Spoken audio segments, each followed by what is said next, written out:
Hoje é uma noite de provisão, hoje é uma noite de respostas, hoje é uma noite do favor do Senhor para a sua vida, amém? Então, sem mais delongas aqui, eu vou estar passando o microfone para a Cristina e que você seja surpreendido pela palavra que Deus tem colocado no nosso coração, amém? Amém. Pastora, a senhora não errou não. É que hoje nós vamos pegar um conjunto aqui, amém? Hoje nós vamos fazer algo diferente, algo especial para o seu coração. Nós oramos ao Senhor, nós pedimos um direcionamento para o Senhor nessa tarde. E começamos a falar da palavra do Senhor, começamos a estudar, a meditar a palavra do Senhor, e o Ricardo falou assim, vamos pregar juntos? Né? Eu falei, então vamos pregar juntos, e começamos a desenvolver a palavra do Senhor. E o Senhor foi transbordando o nosso coração, foi falando no nosso coração. Então eu creio que o Senhor vai falar no teu coração também. Amém? Abra a tua Bíblia em 2 Reis. A gente já fez isso, viu, queridos? No encontro de casais a gente faz isso. Amém? Disseram que é uma bênção, não sei, vocês vão dizer hoje, mas eu creio que vai ser, porque quando o nosso Deus fala, sempre nós somos abençoados, amém? Abra sua Bíblia em 2 Reis, no capítulo 5, que fala sobre Naamã é curado de lepra, amém? Dá para colocar no telão? Todos trouxeram Bíblia? Amém? Amém. Não saia sem a sua Bíblia. Amém? Do 1 ao 17. Amém? Naamã, comandante do exército do rei da Síria, era grande homem diante do seu senhor e de muito conceito, porque por ele o Senhor dá vitória à Síria. Era ele herói da guerra, porém leproso. Saíram tropas da Síria e da terra de Israel, levaram cativo uma menina, que ficou ao serviço da mulher de Naamã. Disse ela à sua senhora, tomara o meu senhor estivesse diante do profeta que está em Samaria, ele o restauraria da sua lepra. Então foi Naamã e disse ao Senhor, assim falou a jovem que é da terra de Israel. Respondeu o rei da Síria, vai, anda, e enviarei uma carta ao rei de Israel. Ele partiu e levou consigo 10 talentos de prata, 6.000 ciclos de ouro e 10 vestes festivais. Levou também ao rei de Israel a carta que dizia, logo, em chegando a ti esta carta, saberás que eu te enviei Naamã, meu servo, para que o cures da sua lepra. Tendo lido o rei de Israel a carta, rasgou as suas vestes e disse, acaso sou Deus com poder de tirar a vida ou dá-la, para que este envie a mim um homem, para eu curá-lo da sua lepra? Notai, pois, e vede que procurei um pretexto para romper comigo. Ouvindo, porém, Eliseu, homem de Deus, que o rei de Israel rasgara as suas vestes, mandou dizer ao rei, por que rasgaste as tuas vestes? Deixai-o vir a mim, e saberá que há profeta em Israel. Veio, pois, Naamã com seus cavalos e os seus carros, e parou à porta da casa de Eliseu. Então Eliseu lhe mandou um mensageiro, dizendo, vai, lava-te 7 vezes no Jordão, e a tua carne será restaurada e ficará limpa. Naamã, porém, muito se indignou e se foi dizendo, pensava eu que ele iria sair a ter comigo, ia pôr de pé, invocaria o nome do Senhor seu Deus, moveria a mão sobre o lugar da lepra e restauraria o leproso. Não são porventura Abana e Farvar, rios de Damasco, melhores do que todas as águas de Israel? Não poderia eu lavar-me neles e ficar limpo? E voltou-se e foi com indignação. Então se chegaram a eles os seus oficiais e lhe disseram, meu pai, se te houvesse dito o profeta alguma coisa difícil, acaso não farias? Quanto mais, já que apenas te disse, lava-te e ficará limpo. Versículo 14. Então, desceu e mergulhou no Jordão 7 vezes, consoante a palavra do Senhor, a palavra do homem de Deus, e a sua carne se tornou como a carne de uma criança e ficou limpo. Voltou ao homem de Deus, ele e toda a sua comitiva. Veio, pôs-se diante dele e disse, eis que agora reconheço que em toda a terra não há Deus senão Israel. Agora, pois, te peço, aceites um presente do teu servo. Versículo 16. Porém ele disse, tão certo como vive o Senhor, em cuja presença estou, não aceitarei. Estou com ele para que o aceitasse, mas ele recusou. Versículo 17. Disse Naamã: se não queres, peço-te que ao teu servo seja dado levar uma carga de terra de 2 mulos, porque nunca mais oferecerá este teu servo holocausto, nem sacrifício a outros deuses, senão ao Senhor. Amém? Amém, queridos? Uma palavra conhecida da igreja, nós já ouvimos isso algumas vezes, mas a palavra de Deus, ela se renova todas as manhãs. Todas as vezes que eu ouço, nós estudamos essa palavra, meditamos nessa palavra e Deus trouxe uma direção para nós. E Deus está trazendo uma direção para a tua vida hoje. Quem precisa aqui de um favor do Senhor? Quem precisa de um milagre do Senhor? Dá um sinal com a tua mão aí. Olha para a pessoa e fala assim: hoje o teu milagre vai chegar. Não, diz com convicção, né? Você tem que afirmar, porque está saindo da boca de um homem e de uma mulher de Deus. Diz para a pessoa: hoje o teu milagre vai chegar. Amém? Você crê nisso? Amém? Então, se você crê, você já começou fazendo a coisa certa, porque hoje o milagre, o favor do Senhor já está liberado sobre a nossa vida. Aqui nós nos deparamos com uma história da palavra de Deus acerca de Naamã. Naamã era um homem, o primeiro versículo diz: ora, Naamã, chefe do exército do rei da Síria, era um grande homem diante do seu Senhor, e de muito respeito, porque por ele o Senhor dera livramento aos sírios. Era homem valente, porém leproso. Então aqui, se você tem o hábito de anotar, ou que você quiser anotar isso na sua Bíblia, é importante que você anote. Até nós podemos colocar um título nessa pregação, e nós traremos o quê? A estratégia de Deus para uma pessoa de Deus. A estratégia de Deus para uma pessoa de Deus. Você estar no lugar certo, na hora certa e fazer a coisa certa. Então, essa é a mensagem de Deus para a tua vida hoje. Você vai sair, ao encerrar esse culto, você vai sair daqui convicto que Deus tem grandes coisas para a tua vida e para o teu ministério. Amém? Quando Naamã, quando a Bíblia diz logo no primeiro versículo que ele era um homem, ele era um comandante do exército do rei da Síria. Ele era um homem que tinha poder, que tinha status. Ele tinha a resposta do favor do rei da Síria. A Bíblia diz que ele era um homem valente. Então aqui Naamã, nós poderíamos até enumerar isso. Naamã, ele tinha o favor do rei da Síria. Naamã tinha o respeito dos seus soldados, porque ele era comandante e ele vencia as batalhas. Então toda vez que ele executava alguma coisa, ele não executava sozinho, ele dava ordem, os seus soldados obedeciam o que ele pedia. Então ele era respeitado pelos seus soldados. Nós precisamos ser respeitados como homens e mulheres de Deus. Nós precisamos entender que nós representamos a glória de Deus onde você for. Não é só aqui na igreja, é lá na sua casa, na sua família, no seu trabalho, na escola, na faculdade, na rua. As pessoas têm que olhar para nós e falar: olha aí, vai um homem de Deus. Olha aí, vai uma mulher de Deus. Talvez você fale: pastor, essa não é a minha realidade hoje. Mas precisa ser. Você precisa começar a mudar essa postura. Naamã, ele era um homem respeitado pela sua nação. O seu país tinha respeito por ele, porque ele ganhava as guerras. Então ele trazia as vitórias. Então a nação olhava para ele e falava: realmente esse é um homem de grande valor, é um homem precioso.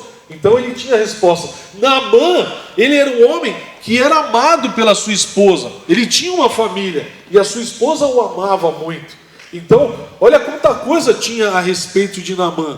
Só que lendo todo esse texto, nós podemos, olhando assim de uma forma rápida, falar que Naamã era um homem feliz. Porque ele era próspero, ele tinha escravas que o serviam na sua casa. Então, ele era reconhecido pelo país, pelo rei, tinha uma esposa que o amava, todas as coisas conspiravam. Então, nós olhando, se nós olhássemos de fora, nós falamos: esse aí é um homem de valor, eu queria ser um homem igual a esse. Eu queria ser uma mulher igual a essa. Porque a gente olha para as pessoas e não sabe o que se passa. Mas Naamã, lá no final do versículo diz, vírgula, porém leproso. Então Naamã era um homem quase feliz. Naamã era um homem quase realizado. Naamã era um homem que fazia toda a diferença. Mas quando a lepra entrou na vida dele, Quando a lepra entrou na vida dele, e a lepra, ela representa o quê? Tem duas conotações. Se nós trouxermos para o lado espiritual, a lepra representa o quê? O distanciamento de Deus. A lepra representa o quê? A falta de amor, a falta de perdão. A lepra representa o quê? A falta de cumplicidade, de amizade. A lepra representa tudo aquilo que nos afasta de Deus. Então hoje, se existe lepra na sua vida espiritual, será quebrada pelo poder que há no nome de Jesus. Agora, se nós trouxermos para o lado carnal, talvez você é acometido de uma enfermidade. Nós oramos aqui pelo Rafa, pelo Ronaldo, pela Helena, por tantas vidas aqui. A lepra em si não é só apenas a doença física da lepra, mas a lepra às vezes é uma enfermidade que está te assolando. Talvez você tenha um sorriso no rosto aí, mas só Deus sabe a dor que você sente, ou as dores que você sente. Então, hoje nós vamos orar e haverá um milagre, haverá cura, haverá um refrigério de Deus, e vocês serão sarados não porque eu quero, mas porque essa é a vontade do meu Pai, essa é a vontade de Deus para a tua vida. Então, nós entendemos que quando Naamã se posiciona, quando ele está diante de todos esses fatos, ele recebe o quê? Ele recebe uma instrução, ele recebe algo que Deus preparou para ele. Amém? Amém, querido. Já me deu o microfone, amém.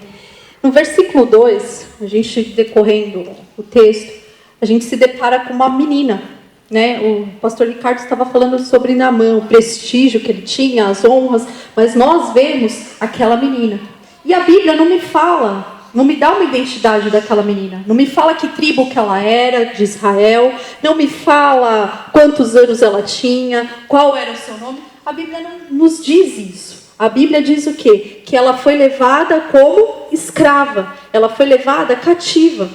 Agora veja só, ela, no país dela, na terra dela, na casa dela, ela tinha plena liberdade.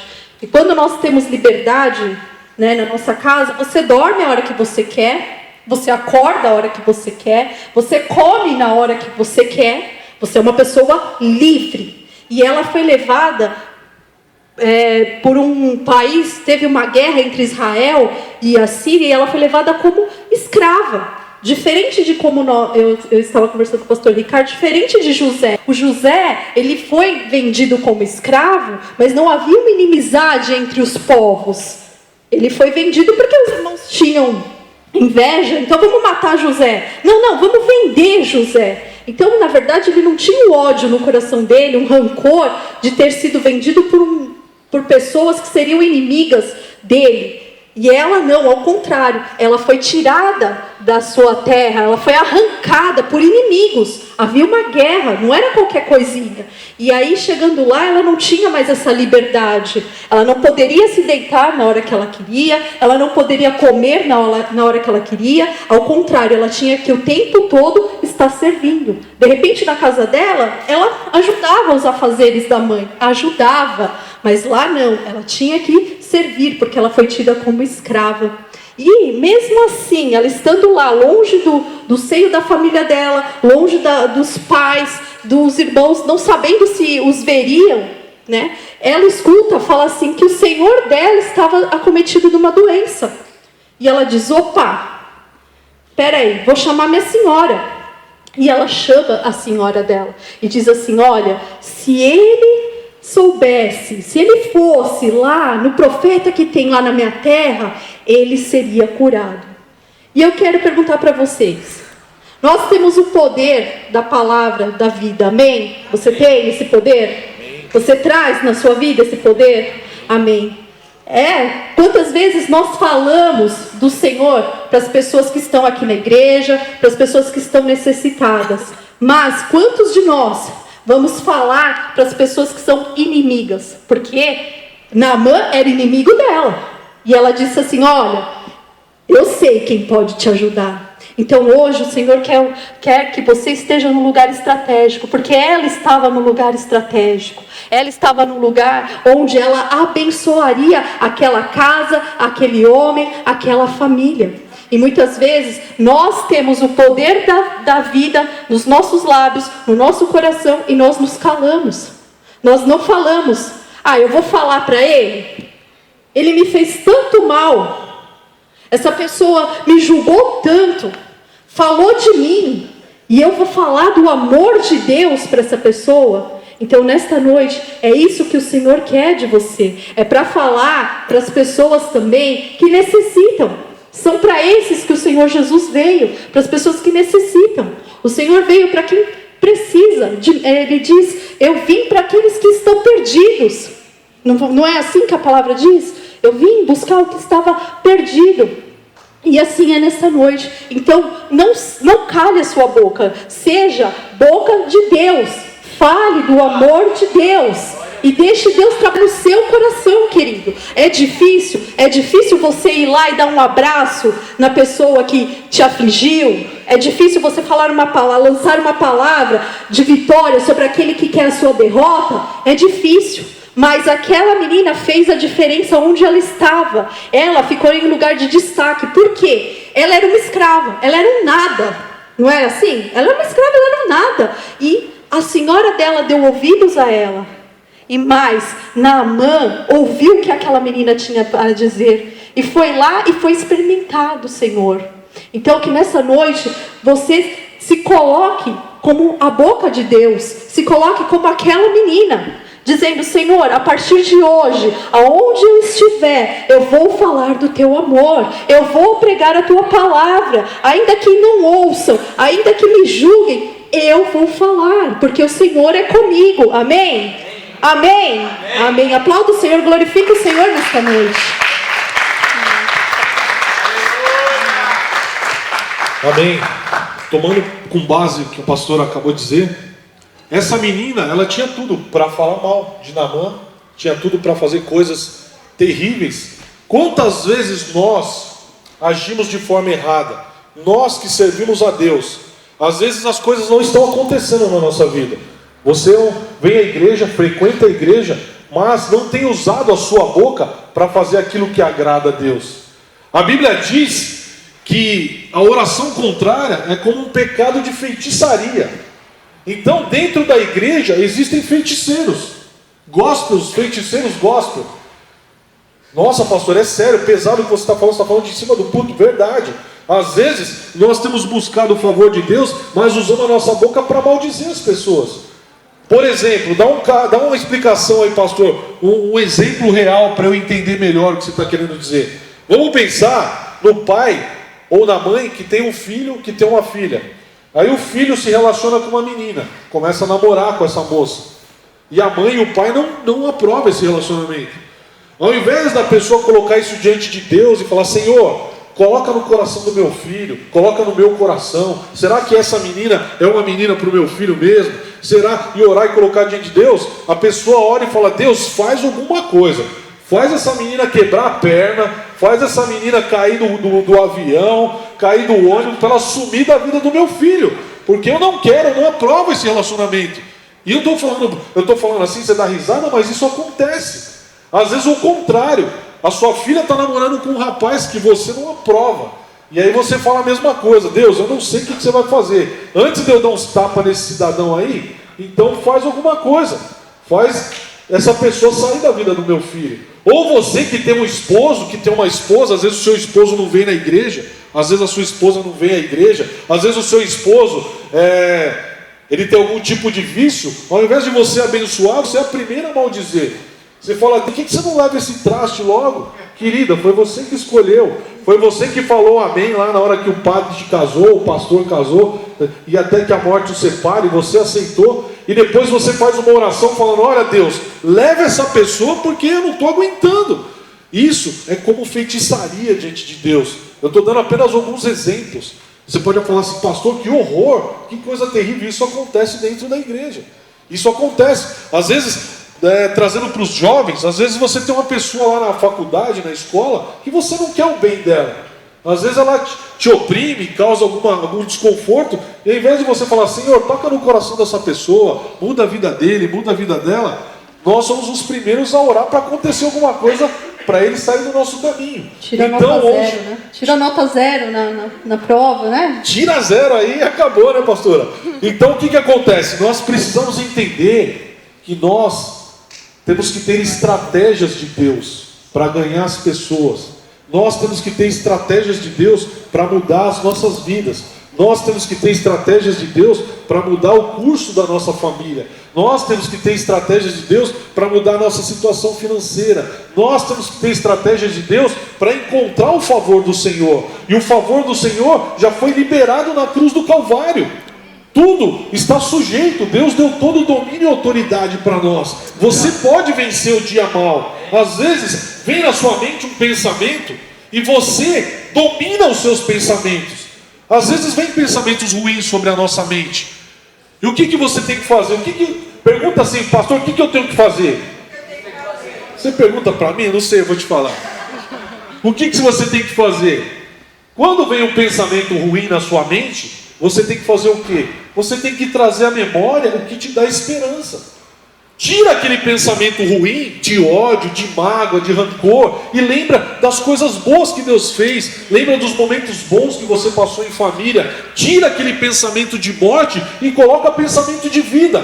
Isso é uma estratégia de Deus para a tua vida. Por quê? Porque se você começa a pensar coisas ruins, você cada vez mais vai caindo dentro daquilo, e o final é terrível. Porque você se afasta da vontade de Deus, você se afasta da presença de Deus, você se afasta do que Deus quer verdadeiramente para a tua vida. Então hoje, nós começamos a pregação falando assim: há milagre de Deus para a tua vida. Então receba do Senhor o milagre. O que você está precisando, igreja?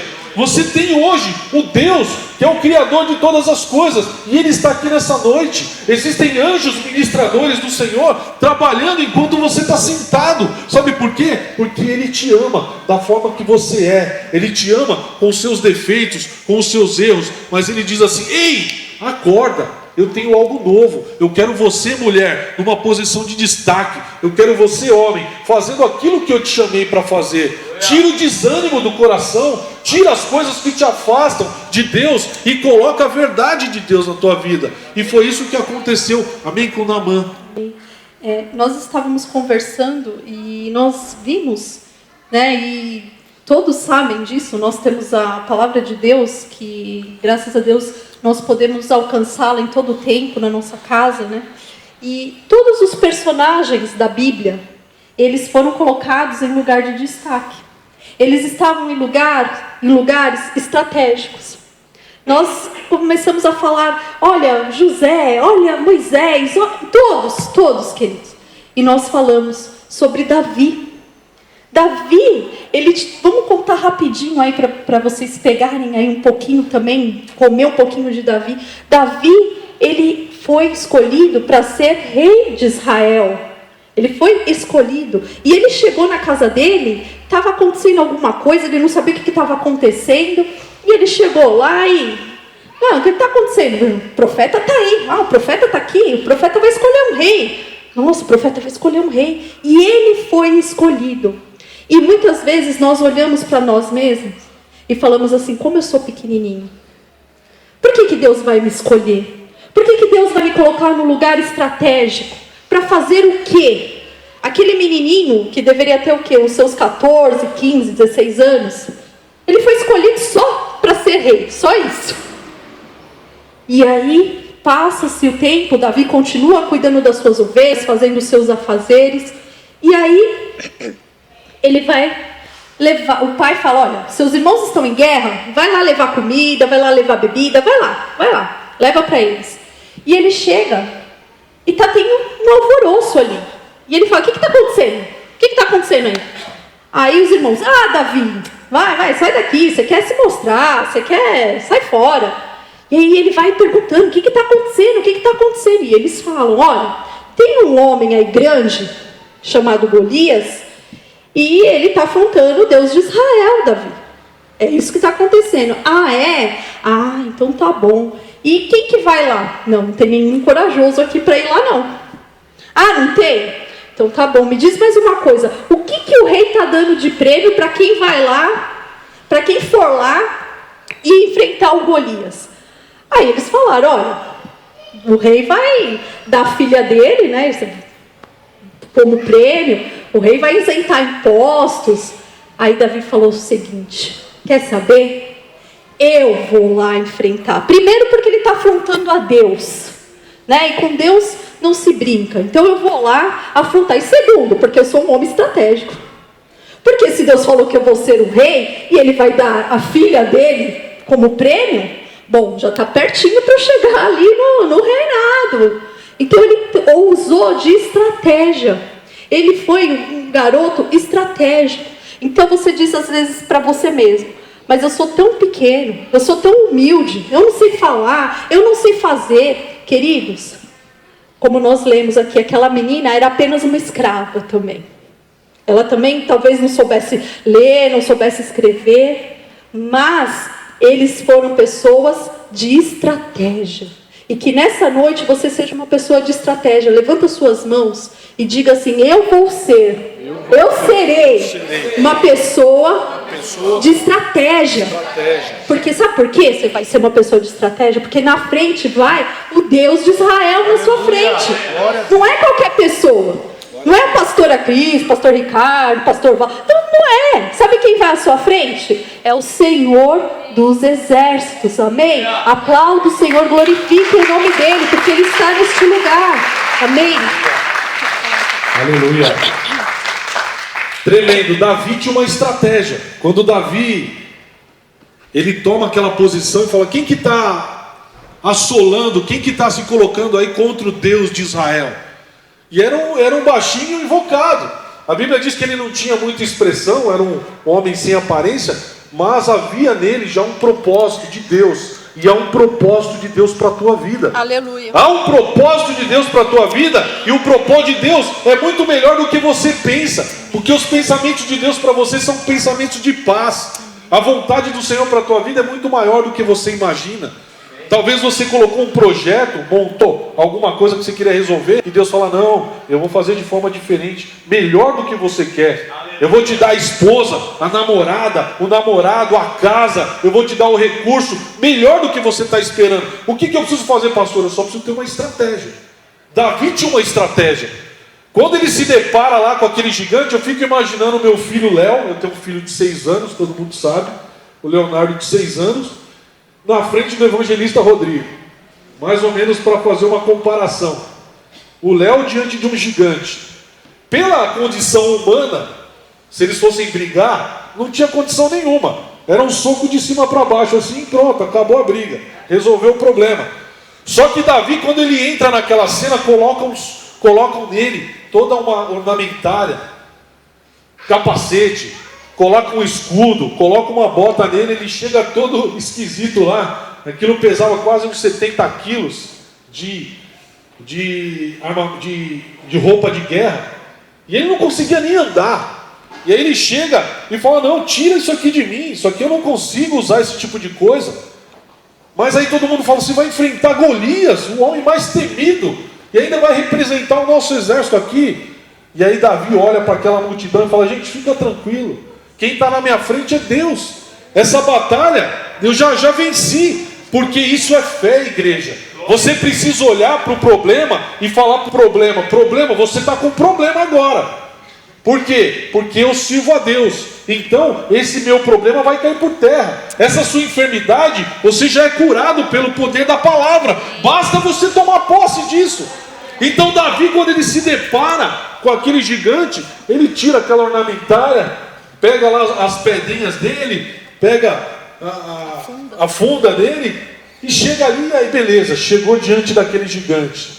E agora? E aí Davi já bate o olho naquele homem, e o único lugar de acesso era no meio do capacete. O capacete tinha uma abertura.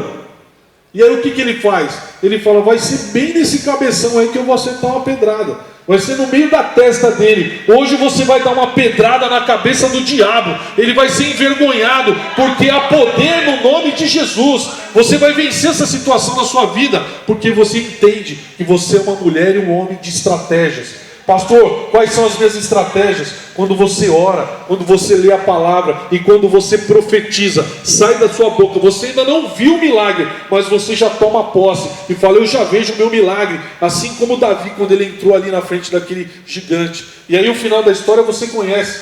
Ele gira a funda dele, joga a pedra e vai bem no meio da cabeça do gigante. E ele mata aquele gigante. E por causa dele ser um homem de estratégia, um homem segundo o coração de Deus, ele se tornou um homem diferente. E é curioso quando a Bíblia fala que Davi era um homem segundo o coração de Deus. Se você estudar a história de Davi, você vai ver que Davi foi um homem sanguinário. Ele matou muita gente a fio da espada. Tinha muito sangue nas mãos de Davi. E como que a Bíblia, Deus se reporta a ele como um homem segundo o coração de Deus? É curioso isso, mas o porquê que Deus se reporta dessa forma? Porque Deus, ele olha para nós de uma forma diferente. Não como eu olho para você ou como você olha para mim. Deus olha para você com valor, porque ele escolheu morar em você. Ele não habita em um templo de paredes, ele habita em você. Nós somos valorosos e preciosos para Deus. Quando Deus olhava para Davi, Deus olhava a sinceridade do coração dele. Davi, apesar de usar de todas as suas artimanhas, ele voltava a sua vida para Deus. Quando ele pecava, ele se arrependia dos seus pecados e falava: Senhor, tem misericórdia de mim. Então, ele usava o que? Sempre de estratégias. E hoje, Deus quer que você abra o seu entendimento e comece a vencer essa crise, essa dificuldade que você está passando, através de uma instrução direta de Deus, através do Espírito Santo de Deus. Amém? Amém. E nós sabemos a história de Naamã, né? Ele recebe uma instrução, um direcionamento do profeta. Ele vai até o profeta e o profeta nenhum recebe. E fala assim: olha, vai lá e mergulha no rio 7 vezes. E quantas vezes nós recebemos um direcionamento de Deus? Nós sabemos que foi Deus quem falou e nós estamos resistindo ao direcionamento de Deus. Porque, em primeiro, foi o que ele fez. Ele disse: mas não tem rio melhor lá em Damasco? Por que eu vou mergulhar aqui nesse rio?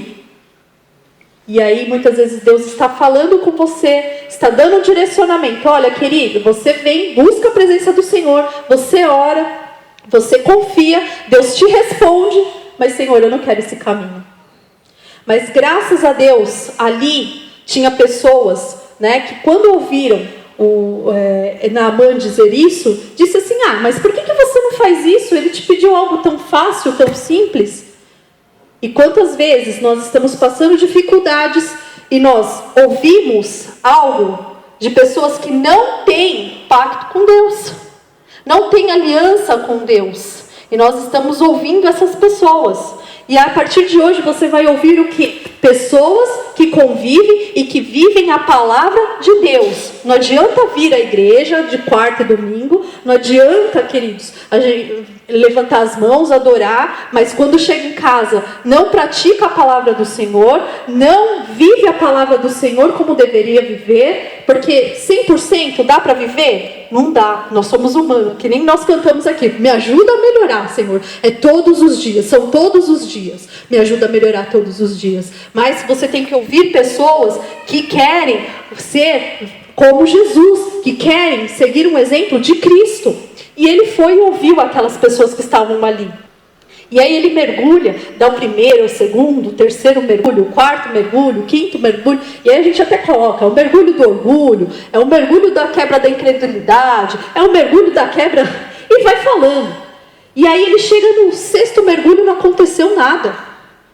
E aí é o mergulho da perseverança, eu vou insistir. E aí ele dá o último mergulho. E aí é o mergulho da vitória dele, porque ele saiu de lá limpo. Então, quando você obedece a palavra de Deus, quando você vive a palavra de Deus, quando você busca um direcionamento de Deus, a vitória, ela é certa. Amém? Eu acho que vocês não entenderam. A vitória é certa. Aleluia! Aleluia! Então, creia quando você buscar um direcionamento de Deus. Fale: Senhor, coloca pessoas para me ajudar. Pessoas que vão falar do teu amor, que vão me alicerçar, vão me levar mais próximos do Senhor. E não pessoas que vão me fazer: não vai dar certo, Naamã, não faz não. É verdade, Naamã, melhor você não vir aqui nesse rio, não. Vamos lá no seu rio, vamos tentar lá. Não, eles falaram: querido, ele não te pediu nada de difícil, então faça. E nessa noite eu quero que você ouça a voz do Espírito Santo de Deus falando com você. que você seja sensível à voz do Espírito Santo. Porque no final, o que acontece? Naamã é curado, né? E ele diz o seguinte no versículo, coloca aí para mim no versículo 17, já tá? Ó, ao que disse Naamã, seja assim, contudo desce a este teu servo terra que baste para carregar 2 mulas. Aí eu achei tremendo este versículo, por quê? Porque Naamã ele era idólatra, Naamã ele não conhecia o Deus verdadeiro, amém? E ele diz assim, porque nunca mais oferecerá este teu servo holocausto, nem sacrifício a outros deuses, senão ao Senhor. Então ele reconhece o Senhor Deus. Mas através do quê? Através de quem? Através daquela menina. E aquela menina que era escrava na casa de Naamã, eu creio, eu não sei se a Bíblia não fala, se Naamã libertou, né? Falou assim, olha, você é livre, vai adorar o seu Deus, volta para tua casa. Mas eu creio que alguma coisa aconteceu com aquela menina. Ou ela foi posta assim, Naamã chegou e falou, não, você vai me ensinar mais sobre o seu Deus. Você vai ensinar minha casa, você vai ensinar minha mulher, você vai ensinar meus empregados, porque eu não vou mais oferecer sacrifício a nenhum outro Deus. Eu vou oferecer a este Deus que me curou e que me salvou. Então aquela menina, ela trouxe salvação, ela trouxe cura para aquela família. E é isso que o Senhor deseja de cada um de nós dessa noite. Aleluia. Cada um de nós, que você, onde você estiver, que você traga salvação, que você traga cura, que você traga palavras que venham confortar. É isso que o Senhor deseja do teu coração nesta noite. Amém? Amém. E quando Naamã chega nesse verso aí, e ele dá o último mergulho, que é o 7º mergulho, que aí a gente pode colocar vários tipos de nome para esse mergulho, mas eu chamaria o mergulho da paz, porque nós procuramos paz, nós procuramos estar em paz em todas as áreas da nossa vida. Nós precisamos de paz, e quando ele faz isso, começa a acontecer na vida dele. É o que você acabou de ler aqui. Ele deixa de servir outros deuses, ele deixa de fazer um monte de coisa que ele fazia. Deus está dizendo para você hoje, se você voltar a sua vida para Deus, e agora independente se você tem um dia de cristão, ou se você tem 50 anos na igreja, Deus está falando comigo e com você hoje. Nós precisamos voltar a nossa vida para Deus. Aonde foi que nós paramos? Aonde foi que nós deixamos de acreditar? Aonde foi que nós deixamos de crer? Pastor, foi por causa de uma circunstância no passado, foi por um relacionamento, foi por uma enfermidade. Aonde foi que você deixou de fazer aquilo que era a vontade de Deus? E o Espírito Santo de Deus está ministrando na sua mente agora. Você precisa tomar posse do lugar que Deus preparou para mim e para você. Nós somos raça eleita, nós somos povo escolhido de Deus. E eu não estou dizendo das minhas palavras, isso tudo que eu estou falando está escrito na Bíblia, é palavra de Deus para você. Então hoje é tempo, hoje é um dia aceitável, hoje é uma quarta-feira de divisor de águas. Você vai dizer assim, aquele dia que o pastor Ricardo e a pastora Cris pregaram, eu tomei uma postura na minha vida e comecei a ler mais a Bíblia, comecei a orar mais, parei de falar mal do meu marido, parei de falar mal da minha esposa, parei de falar mal do meu patrão, parei de falar mal do meu país e comecei a tomar uma postura. Você quer um exemplo, querido? Hoje é quarta-feira, eu quero que vocês sejam honestos comigo. Vamos fazer um teste aqui com a igreja. Vamos ver se você consegue de hoje, quarta-feira, até domingo, não falar mal de ninguém e não falar mal de nada. E como que eu faço agora, pastor? Quando você não puder, você vai ficar quieto, mas você não fala nada. Sejam honestos. No domingo eu vou perguntar quem conseguiu não falar mal de nada e de ninguém até que